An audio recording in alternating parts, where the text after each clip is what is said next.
Très bien, merci. Nous reprenons pour cette dernière audition de la journée avec l'association Les Enfants d'Arc-en-Ciel. Madame Nathalie Mestre, présidente de cette association, bonjour et bienvenue. Bonjour. Madame Amandine Refol, vous êtes vice-présidente.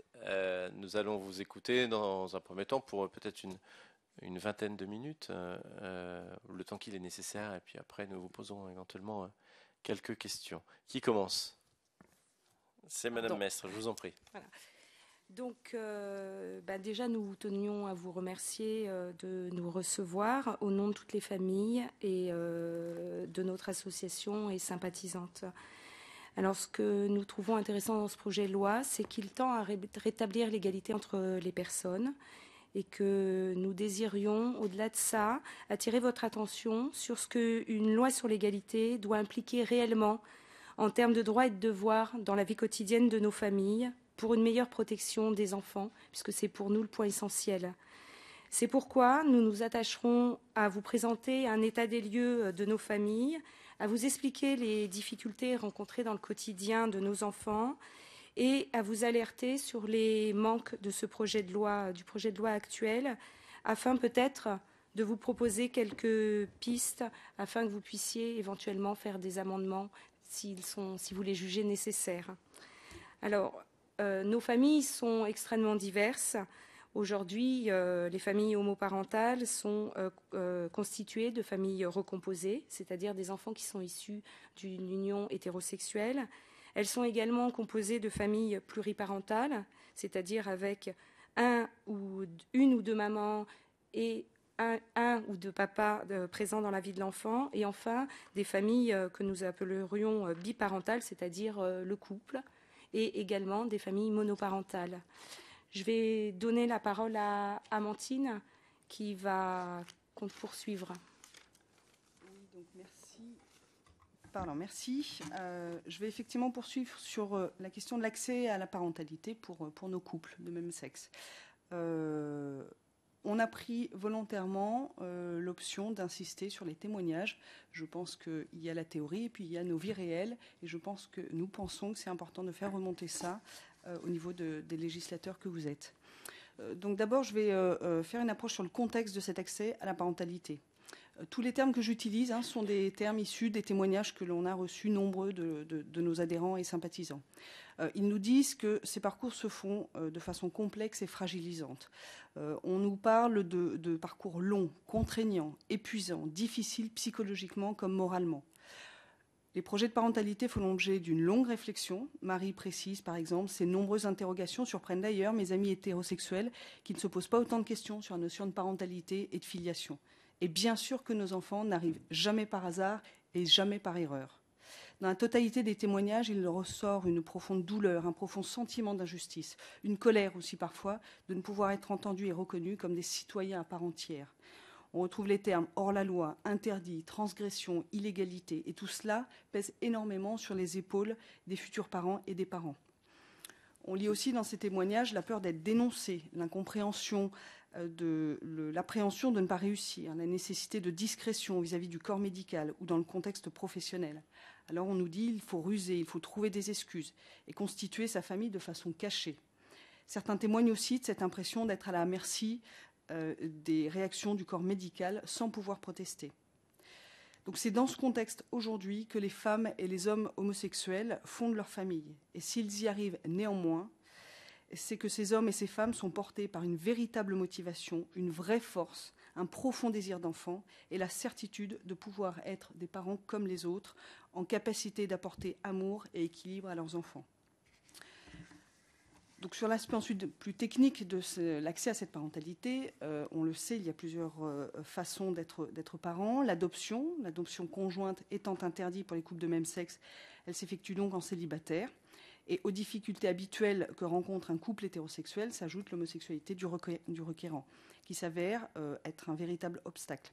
En cas d'inscription au dossier, même si la jurisprudence permet désormais d'obtenir l'agrément, l'adoption de l'enfant sera rendue quasiment impossible. De ce fait, concernant les femmes homosexuelles, une majorité d'entre elles, du coup, se tournent vers la procréation médicalement assistée. Pour cela, ces couples se rendent à l'étranger, dans les pays leur ayant ouvert le droit à la PMA. Dans ces parcours, les femmes sont confrontées à l'illégalité de l'accès au traitement.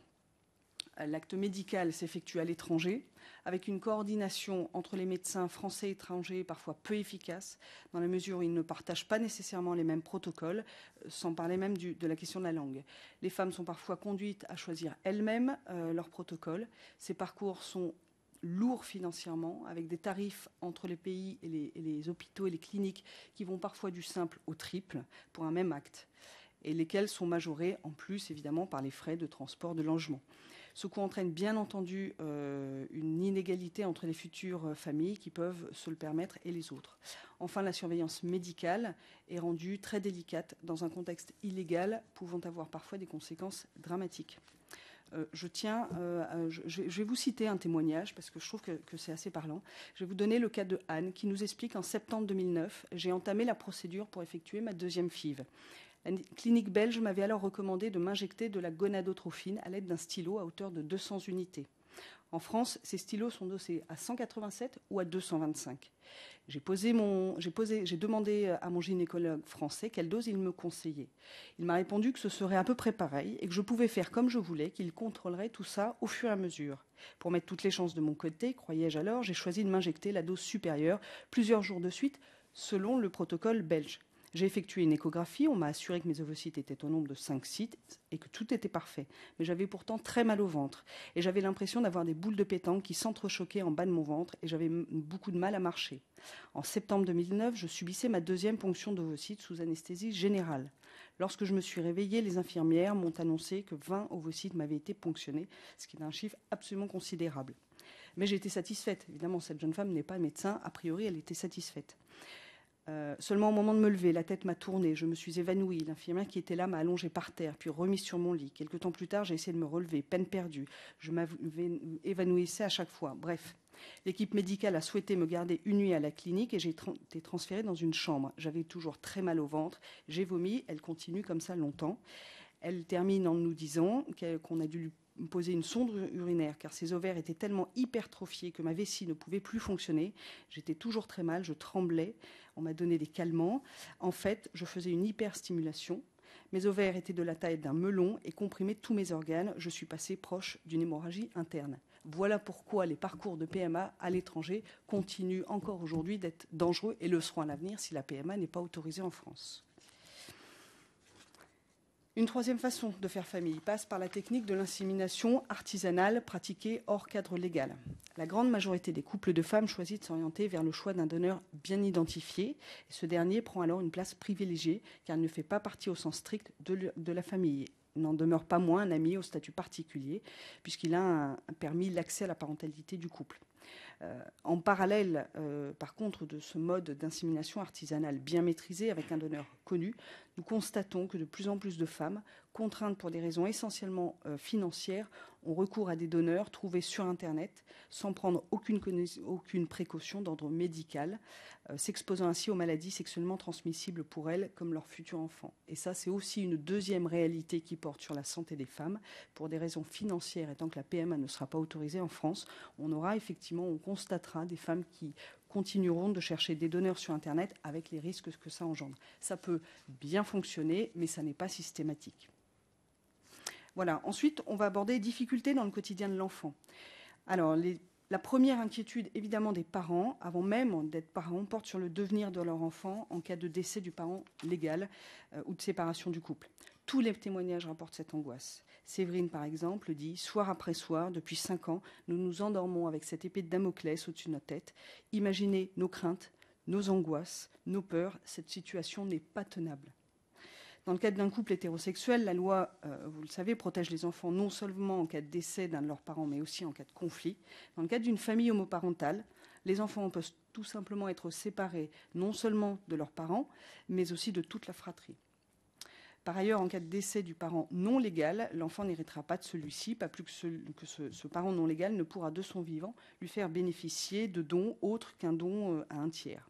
Et le paradoxe de la succession s'accentue quand le couple a chacun un enfant au regard de la loi.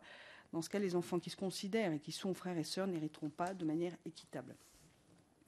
Dans le cas d'une séparation de couples homoparentaux avec enfants, l'autorité parentale ne revient qu'au parent légal. L'exemple du jugement d'Émilie et d'Anne est édifiant à ce titre. Alors que le couple était séparé et avait organisé une garde alternée pour leur enfant et que de fait une délégation d'autorité parentale devenait nécessaire pour la protection de l'enfant, on leur a refusé cette DAP au motif, et je cite, que la séparation était très récente et que cette entente actuelle entre les deux femmes pouvait se dégrader. Autrement dit, c'est précisément l'hypothèse du conflit futur qui a conduit la non-protection de l'enfant par son parent non statutaire. Donc c'est une incohérence et une aberration totale. Cette famille a obtenu la délégation 1 an après, quand elles ont pu prouver la stabilité de leur désunion au regard de l'enfant. Les difficultés au quotidien. De manière générale, les témoins relatent leur épuisement. Les parents racontent leur combat de tous les jours. Ils parlent de situations inconfortables, voire humiliantes.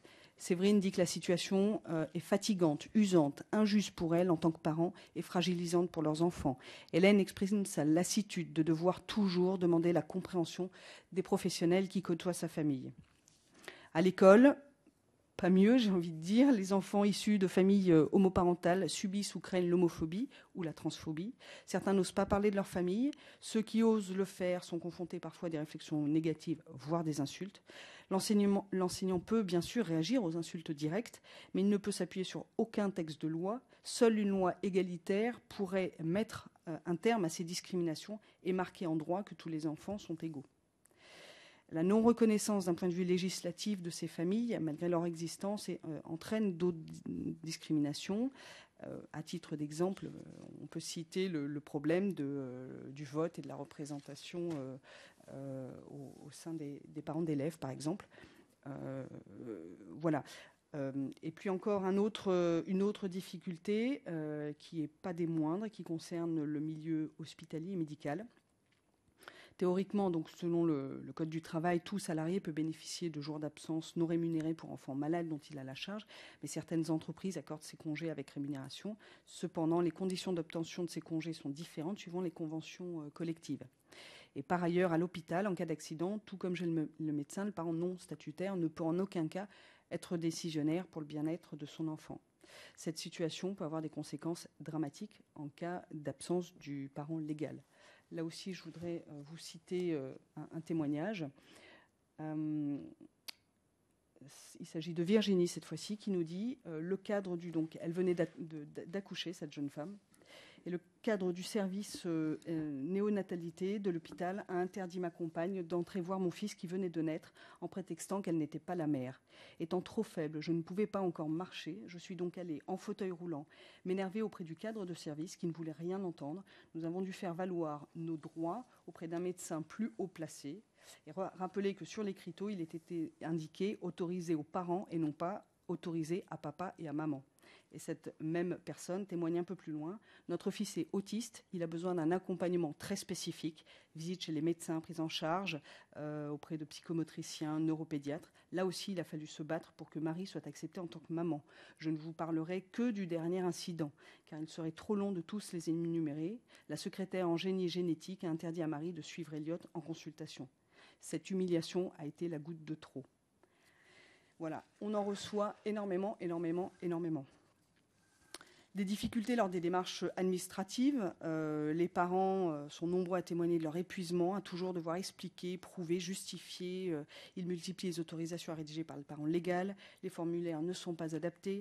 Les logiciels de la CAF ne permettent pas le bon versement des allocations dans des délais normaux. Les comités d'entreprise refusent les primes à Noël, etc. Ce sont autant d'humiliations qui sont vécues. Et puis enfin, je ferai un point quand même sur les difficultés pour les enfants issus de GPA. Alors, dans le cadre du projet de loi en faveur d'une égalité entre personnes homosexuelles et hétérosexuelles, évidemment, la question ne porte pas ici sur l'intérêt de la GPA. Elle est interdite pour les couples hétérosexuels. En revanche, quand même, quid des enfants nés de ces GPA ? Donc actuellement, pour tous les enfants qui sont nés sur des territoires où le pays est régi par le droit du sang, les enfants n'obtiennent pas la nationalité et l'on sait donc qu'ils sont apatrides et sont obligés de rester en nourrice, en orphelinat pendant que leurs parents sont en France.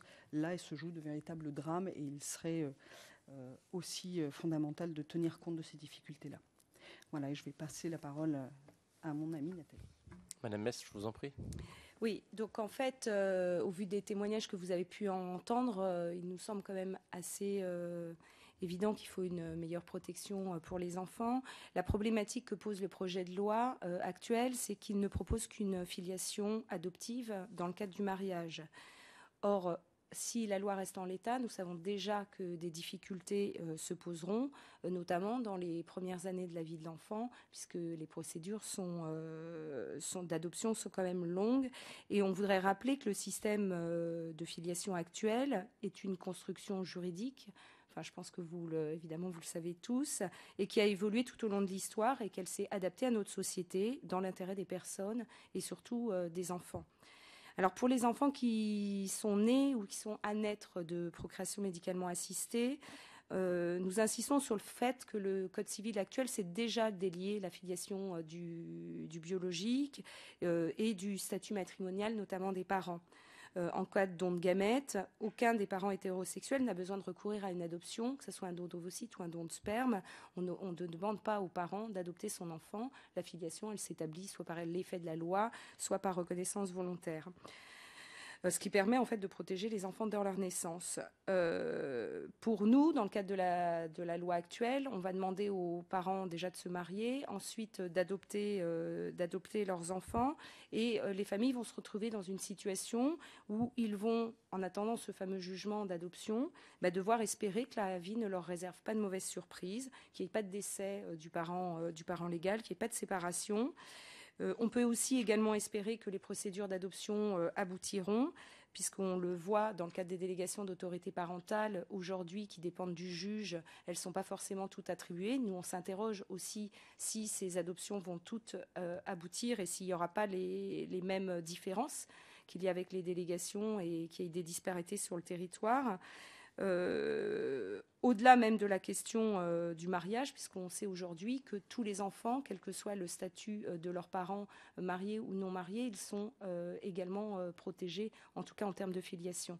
Donc c'est vrai que ça nous paraît un point aussi important de leur permettre cette possibilité-là. Ensuite, il y a la problématique... dans le cadre de l'adoption, sur quoi le juge va devoir s'appuyer. Est-ce que, comme pour les délégations d'autorité parentale, il demandera des enquêtes ou non? Est-ce que, parce que la notion de l'intérêt d'enfant, bien sûr, elle est à son appréciation. Donc, est-ce que il y aura des variations importantes de demande dans les dossiers, de la constitution du dossier? Donc, je me répète un petit peu, mais c'est vrai que du coup, on a peur les familles ont peur de ces inégalités-là. Par ailleurs, pour les enfants qui sont aujourd'hui adoptés, alors bien évidemment célibataires, se posera la question, notamment pour les enfants adoptés en plénière, qui ne pourront pas être, par le parent non statutaire à l'heure actuelle, être réadoptés en plénière. Donc c'est une vraie problématique. Ils ne pourront être qu'adoptés éventuellement simples, avec, on le sait, ça n'a pas tout à fait les mêmes effets. Quant aux enfants adoptés en simple, ayant déjà de liens de filiation, ça sera problématique.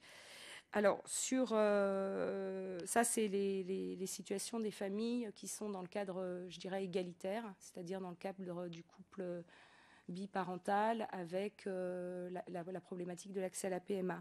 Après, il y a aussi peut-être à réfléchir sur des pistes de réflexion pour les familles qui sortent du cadre égalitaire, notamment pour les enfants, et la question de la pluriparentalité, où il n'y a rien de prévu, évidemment, dans ce projet de loi qui est basé sur l'égalité, sauf qu'il nous semble quand même important de réfléchir pour le bien-être de l'enfant, pour sa protection, qu'il soit protégé par toutes les parties qui s'occupent de lui au quotidien, parce que la vie, c'est aussi les parents légaux qui ne seront pas forcément toujours à leur côté 24 heures sur 24, et puis il peut arriver un jour où un parent non statuaire est avec son enfant et qu'il y ait un accident, par exemple, et qu'il y ait une décision à prendre.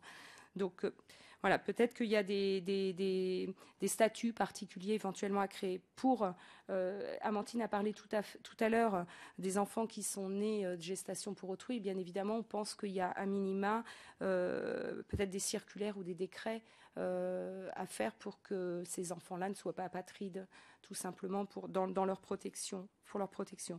Enfin, les enfants des familles recomposées, là, ça bénéficiera peut-être à tout le monde. Peut-être un statut du beau-parent serait peut-être intéressant à envisager afin que, de la même façon, les enfants soient correctement protégés. Ensuite, je dirais juste quelques mots sur ce qui peut se passer à l'étranger. En Catalogne, les femmes ont accès à la procréation médicalement assistée et le Code civil espagnol a réglé la problématique de la filiation en intégrant en fait la filiation dans le cadre de la PMA. Au Québec, c'est essentiellement basé sur la question du projet parental dans le cadre de la PMA. Et nous pensons qu'il y a peut-être des pistes à creuser sur cette notion de projet parental et d'engagement en fait parental, parce que bien évidemment, nos familles sont dans quand elles décident de fonder une famille, elles sont dans une réflexion qui est souvent très très longue et ce sont des projets bien instaurés. Le Code civil intègre carrément une définition de ce que c'est que le projet parental au Québec. En conclusion, être parent aujourd'hui en France lorsqu'on est homosexuel est vécu comme un véritable parcours du combattant, fait de très nombreux obstacles, de solitude, de sentiments d'injustice et de profondes inégalités. Pour autant, force est de constater que les personnes homosexuelles s'autorisent de plus en plus à être parents et ne se culpabilisent plus d'avoir eux aussi ce désir d'enfant, de souhaiter eux aussi élever, éduquer et voir grandir leur enfant. Ainsi, les familles homoparentales, même en l'absence de loi, existent et nos enfants sont nombreux. Donc il nous semble que l'égalité, c'est déjà tout simplement régulariser ce qui se passe dans les faits en termes d'accès à la parentalité, en protégeant au mieux les personnes, c'est-à-dire autoriser bien évidemment l'adoption, mais aussi la procréation médicalement assistée. Par ailleurs, et surtout pour la meilleure protection des enfants, il n'est plus simplement possible aujourd'hui de laisser la loi en l'état. Priver les enfants d'une filiation dès leur naissance, et on insiste vraiment là-dessus, dès leur naissance, c'est-à-dire leur permettre autre chose qu'une filiation adoptive, c'est les priver de leur place propre dans la société. C'est les priver, lors de leurs premiers pas dans la vie, de leur identité, de leurs liens familiaux et de la protection de tous leurs parents, voire même parfois de leur nationalité, dans le cadre par exemple des couples binationaux. Pour nos familles, pour nos enfants, ça ne peut plus être entendable en fait. Voilà. Merci Madame Mestre. Vous avez fait une liste de questions et de propositions, ou d'interrogations sur le texte tel qu'il est, qui est extrêmement intéressante et exhaustive. On a évidemment pris note. Beaucoup d'entre elles, d'ailleurs, sans que vous le sachiez peut-être, mais je ne suis pas là pour répondre à vos interrogations, ont déjà des réponses dans le texte. Quelques minutes d'échange entre nous. J'aurais quelques questions. Vous avez parlé des séparations, de la façon dont elles se géraient avec intervention du juge plus ou moins positive. J'ai rencontré des couples de femmes qui avaient géré ça sans même l'intervention d'un avocat, de manière presque contractuelle ou conventionnelle, on va dire. Je trouve ça pas surprenant, mais en même temps, je trouve ça formidable. Est-ce que c'est finalement si courant que des couples qui se séparent puissent gérer leur séparation et donc qui ont des pensions alimentaires, qui la résidence habituelle de l'enfant ou des enfants?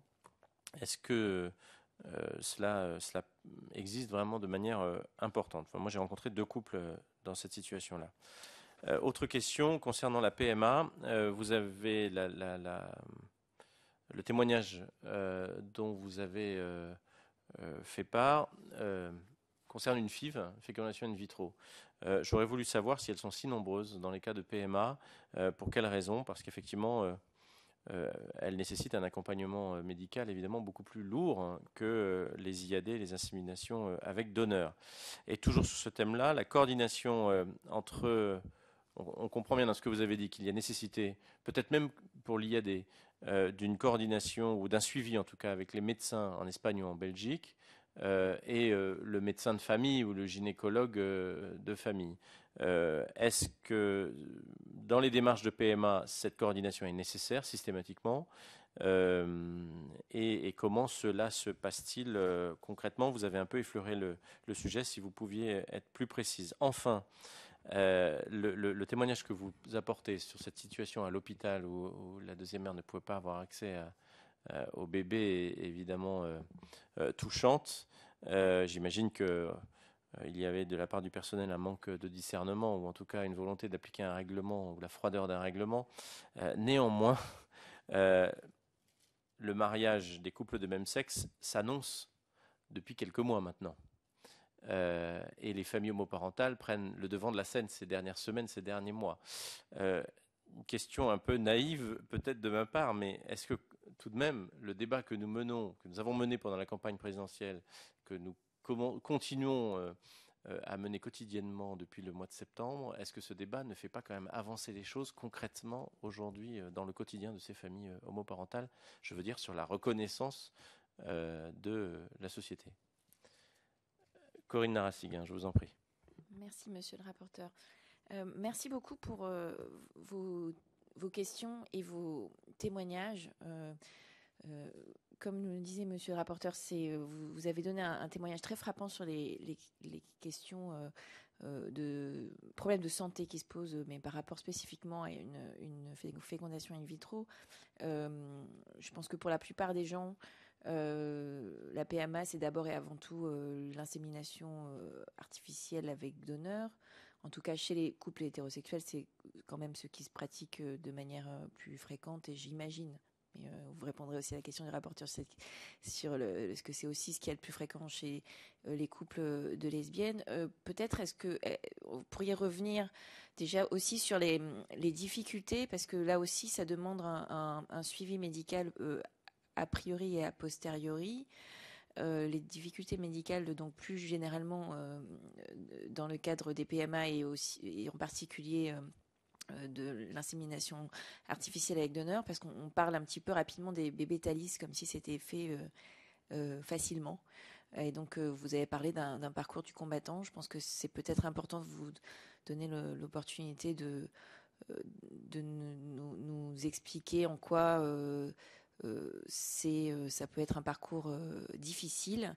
Et je crois d'ailleurs que ça explique aussi la recrudescence des inséminations artisanales, au-delà du problème économique, d'aller aussi effectuer des PMA à l'étranger, et que vous puissiez nous donner aussi un peu plus de détails sur comment se passent réellement ces inséminations artisanales. Merci.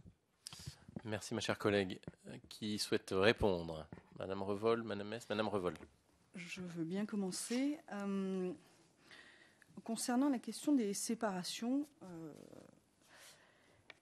en fait, quand on est homosexuel et qu'on a un désir de parent, on a un nombre mais incalculable de questions que l'on se pose avant de créer notre famille. Et donc, à force de chercher à tout anticiper, on se pose bien évidemment ces questions-là aussi. Comme rien n'est prévu par la loi, comme nos familles, on sait qu'elles ne sont pas protégées, nos enfants ne seront pas protégés, bien évidemment qu'alors qu'on s'aime, alors qu'on a un désir d'enfant et alors que cet enfant n'est pas né, on se pose aussi la question de savoir qu'est-ce que l'on fera en cas de séparation. Donc, à mon sens d'expérience, par les personnes que je rencontre et que je côtoie, oui, il y a un certain nombre de séparations qui se déroulent de façon intelligente, j'ai envie de dire. Les deux adultes ne souhaitent plus vivre ensemble, mais les deux adultes savent qu'ils ont ensemble, à un moment donné de leur vie, désiré un enfant, que cet enfant est bien leur enfant aux deux personnes et que cet enfant a besoin de ses deux parents. Donc on a effectivement un certain nombre de cas de figure où les séparations se passent bien. En même temps, nous, associations, nous sommes aussi de plus en plus sollicités par des parents sociaux, ce sont souvent du coup les parents non statutaires qui nous interpellent. Et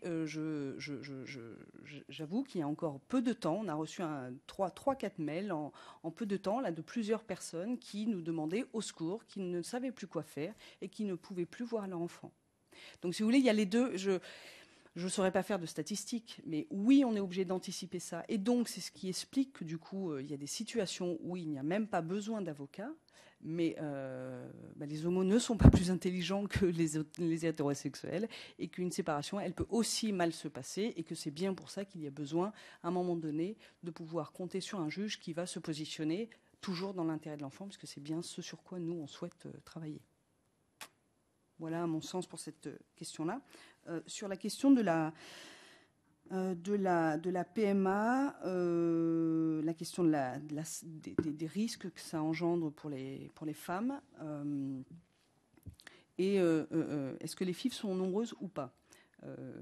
Mais en fait, de fait, les FIV sont effectivement plus nombreuses que pour des couples hétérosexuels, tout simplement parce que on n'a pas le temps, le moyen et parfois le droit aussi, du fait des protocoles des cliniques, de réaliser 10, 15 ou 20 essais classiques en IAD. Et donc, il y a des protocoles qui nous disent, par exemple, qu'au bout de 6 IAD, il faut ensuite basculer en procédure FIV. Donc oui, effectivement. Je voudrais juste compléter sur ce bascule sur la FIV et sur justement la problématique des suivis. Nous avons des témoignages où, parce qu'en fait, il faut bien réfléchir que les pays, suivant même les cliniques, ils ont des protocoles qui peuvent être différents. Je dirais, si je caricature un petit peu, les médecins ont leur dada sur les protocoles qui fonctionnent. Et dans le cadre notamment des couples de femmes, comme a priori, il n'y a pas forcément dans leur tête de problème de fertilité, puisque à la base, les femmes ne viennent pas pour un problème de fertilité. Du coup, ils ont du mal à se dégager de ces protocoles-là. Et en gros, c'est un peu dans l'ordre. Il faut faire ces 6 fameuses premières IAD. Après, on passe à la FIV. Et si ça ne marche pas, éventuellement, on propose au couple autre chose, le double don ou le don d'embryon. Sauf que du coup, comme ils ont du mal à sortir de ces protocoles-là, parfois les analyses ne sont pas forcément poussées comme elles pourraient l'être en France. Nous avons des exemples où des femmes qui ont eu la chance d'avoir des médecins français qui étaient spécialistes en PMA ont choisi délibérément de dire attention là, stop, le protocole que vous propose la Belgique n'est plus adapté à votre cas. Il faut qu'on rectifie le tir parce que là, on va vous faire n'importe quoi. Ou on a un exemple très concret où en Belgique, ils avaient proposé de continuer une FIV alors que la personne n'avait plus de ce qu'on appelle de réserve ovarienne suffisante pour produire un certain nombre de follicules. Donc, en gros, on conduisait cette femme-là vers un protocole qui n'était absolument pas adapté et qui, de toute façon, n'aboutirait pas. Donc, c'était une perte de temps, un épuisement moral, etc., etc. Je dirais que dans ce témoignage-là, on peut se dire qu'il y a eu la chance que la personne ait en France un médecin spécialisé qui dise moi, attendez, je vous ai fait faire d'autres examens, il faut absolument vous orienter sur autre chose. S'il n'y avait pas eu, parce que beaucoup de femmes sont suivies aussi par des médecins généralistes. Donc là, pour le coup, en termes de protocole, ils y connaissent, c'est que le minimum. Voilà, c'est cette problématique-là que rencontre. Alors là, c'est pas un problème de santé, c'est un problème on éternise dans le temps un traitement qui n'est pas adapté, donc ça a un coût. Après, évidemment, il y a toutes les problématiques qu'on a exposées tout à l'heure sur des dosages qui ne correspondent pas, parce qu'en Belgique, c'est tel dosage, en France, c'en est un autre, et puis tous les risques liés aux hyperstimulations, puisque très vite, en fait, les femmes passent à la FIV, et on ne compte plus le nombre de femmes qui passent à la FIV, parce qu'au final, elles y passent effectivement, comme le disait Amandine, beaucoup plus rapidement qu'un couple hétérosexuel. Donc, il y a vraiment un vrai problème là-dessus. Après, concrètement, au niveau de la coordination, comment ça se passe ? J'ai envie de dire, ça ne se passe pas, tout simplement. C'est-à-dire que la Belgique ou l'Espagne proposent une ordonnance en France à la patiente qui est là-bas. Ils reviennent avec cette ordonnance-là en France. Elles vont chez leur généraliste ou leur médecin. Elles disent, voilà, on m'a prescrit ça. Est-ce que vous pouvez me les prescrire ? Le médecin dit oui, dit non, avec remboursement, sans remboursement. Si dans le pire des, soit il fait l'ordonnance, il la retranscrit lui, pour que la personne puisse acheter, soit il dit non, ça ne vous convient pas, et dans le meilleur des cas, il essaye de changer. Et je dis dans le meilleur des cas pour certains cas, mais des fois, il y a des changements qui ne sont pas forcément adaptés non plus, parce qu'ils ne sont pas forcément spécialistes. Donc la réalité, elle est quand même là, on est sur un truc très très flou, quoi. Et du coup, les patientes, elles se retrouvent, s'il y a des augmentations de doses en France faites par le médecin, à devoir se dire, je fais quoi ? Je prends la dose qu'on m'a donnée en Belgique ou je prends la dose que m'a donnée le médecin français. Enfin, c'est pas possible, quoi. Simplement, en termes de FIV, donc j'ai bien compris Oui. qu'effectivement, c'était de plus en plus fréquent, mais en termes de proportion, c'est pas 50-50, c'est quand même, ça reste marginal, non ? Non, c'est pas 50-50, ça c'est certain, mais après on peut pas dire que ça reste marginal. Non, D'accord. On en a sur les témoignages sur le forum, on en a énormément. J'imagine que c'est difficile pour vous d'apprécier les choses, et puis nous aurons d'autres occasions oui, parce et qu'en d'autres fait, rencontres. on n'a pas de statistiques ouais, qui puissent. En plus, il faudrait un échantillonnage bien particulier. Et nous, en fait, on a un forum internet sur lequel il y a aux alentours de 4000 personnes inscrites, et donc on se base en fait sur ces témoignages-là, mais statistiquement... Est-ce que le fait qu'on ouvre en France à l'IAD, enfin à la PMA, réduira le nombre d'accès à la FIV ou pas ? Est-ce que le fait d'aller à l'étranger justifie, on va dire, un accès, peut-être une tendance à aller sur le parcours FIV un peu plus rapidement ? Si on ouvrait la PMA dans notre pays, est-ce que ça limiterait la FIV, selon vous ? Ouais, c'est difficile, vous n'êtes pas médecin, je conçois bien. Mais... C'est vrai que du coup c'est un peu intuitif, mais nous on en est vraiment, tu veux compléter Amandine, mais on en est vraiment effectivement convaincus, parce qu'en fait, c'est un petit peu aussi comme on a certaines cliniques où quand on va là-bas, les médecins nous disent... on va vous donner une petite stimulation. Un couple hétérosexuel, est-ce qu'on leur dirait, on va vous donner une petite stimulation avant même qu'ils aient tenté d'avoir des enfants ? Bien évidemment que non. Donc là, ils sont aussi dans une espèce de course à vouloir nous faire aller vite. Et du coup, on passe vite à la FIV aussi pour ça, complète. Oui, et puis je pense que c'est par définition même, le projet d'une PMA se faisant à l'étranger est d'une lourdeur, et c'est un petit peu ce que j'expliquais quand je disais que c'était un peu tout ça qui pesait sur l'épaule des parents. Quand les femmes font leur parcours PMA, c'est extrêmement long, extrêmement douloureux. Moralement, c'est très très difficile à vivre.